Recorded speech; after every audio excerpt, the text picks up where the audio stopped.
So hay season has officially begun, and we laid down some hay last night, and then we ended up getting a flat tire. So today we replaced the tube in the front tire and got it aired up and stuff. We need new front tires on the tractor, but it'll work for now, and hopefully it'll get us through this hay season. And then tomorrow, after the sun's been up for a little while, we're gonna rake it. Tomorrow's Memorial Day, so Ben has off work, so it's the perfect opportunity to get some hay done. And then on Tuesday, we're gonna bale it, and we're doing square bales. We're so new to this. This is our first year doing hay ourselves. We usually just do it on the halves, and somebody else comes and bales it and everything at his dad's farm. So we finally have our own farm, and we're doing it all ourselves with our own equipment, and it's so different to be able to do it yourself. So we're excited, but we just hope we can do it. It's a lot to cut. We have 34 acres, and I would say we're cutting on about 28 acres. My dad is gonna come and help us on Tuesday, whenever we do bale it. He's gonna help us on the wagon and stack it in the barn. And it's good because we already sold some of the hay, so not so much barn space will be taken this first round, because we will get a couple cuttings that we're hoping for 3, and hopefully we can do it. But I'll take you guys along with us as we go.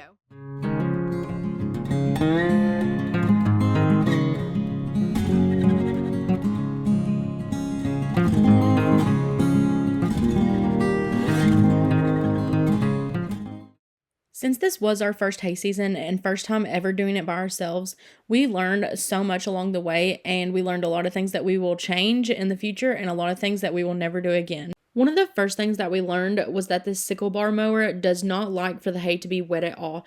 It just clogs up the mower and it doesn't work well.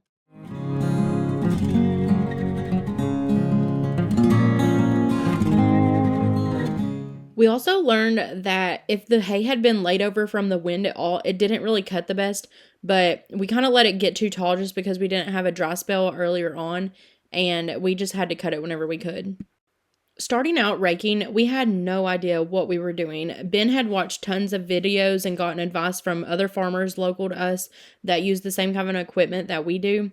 We ended up doubling our windrolls, and very quickly, whenever we went to bale, we learned that our baler just could not handle that much hay at one time. When using the rake, we also learned that the faster that you can go on the tractor, the better, because the rake is ground driven, so it makes the teeth spin faster, and it makes better windrolls the faster it can go.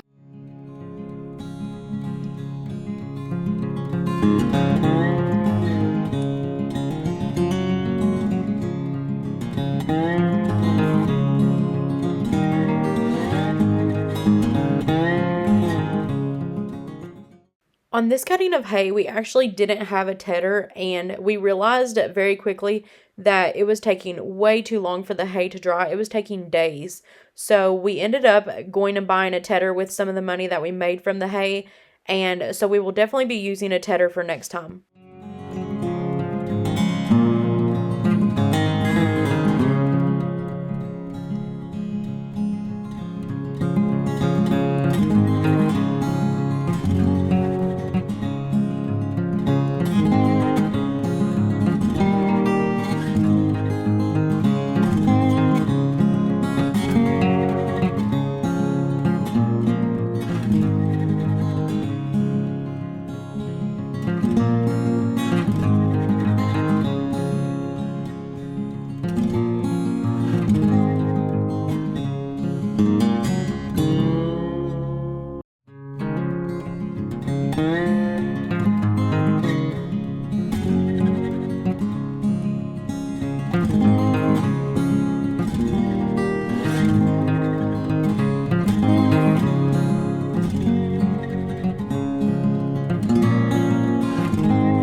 As you can see, both fields that we cut ended up having some really steep areas, so the tractor had to go a lot slower, and we ended up not getting the best windrows on some areas, but we live and we learn, and next time we'll know how to do it better.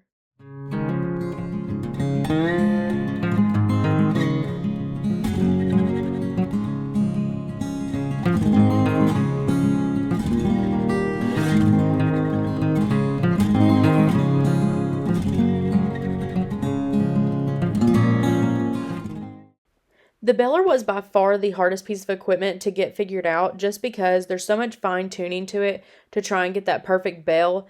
And by the end of it, we finally had the perfect bale figured out, but we ended up getting a lot of banana shaped bales at first. Some were light, some were heavy. We had to do a lot of cranking on it to try and figure out which one was going to work best for us. And whenever we raked, since we ended up doubling up our windrows, we really messed up because here you can see how slow he's having to go with the baler, and it was just not working out. We ended up breaking about 8 shear bolts, and we were thankful that the shear bolts there because we didn't tear up the baler. The bolts did its job and kept the baler from breaking, and so we were able to just replace the bolts and just keep going. But we definitely learned our lesson for next time to never double our windrows ever again. Our baler just cannot handle that much of hay at one time.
The first couple passes that we made, we didn't hook up the wagon behind the baler just because we were still trying to figure out the baler and didn't want to hook it up yet. So we ended up dropping the first few bales in the field.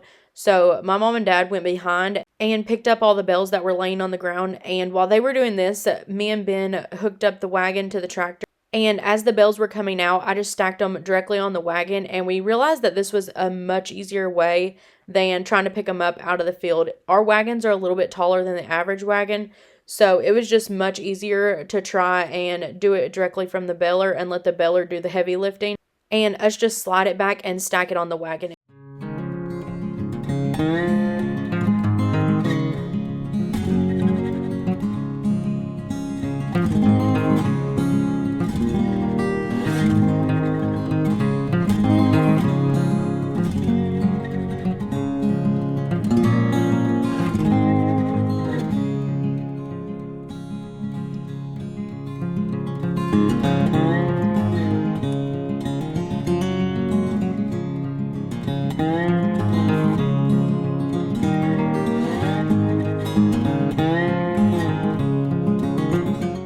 Despite all the obstacles and all the flat tires that we had on the tractor, it was a very successful first cutting of our hay, and it feels so good that after 6 years of this farm just sitting here before we owned it doing nothing and it was just growed up, that we're finally getting it back in working order. It felt so good to finally be taking a step in the right direction of making this homestead a working homestead again.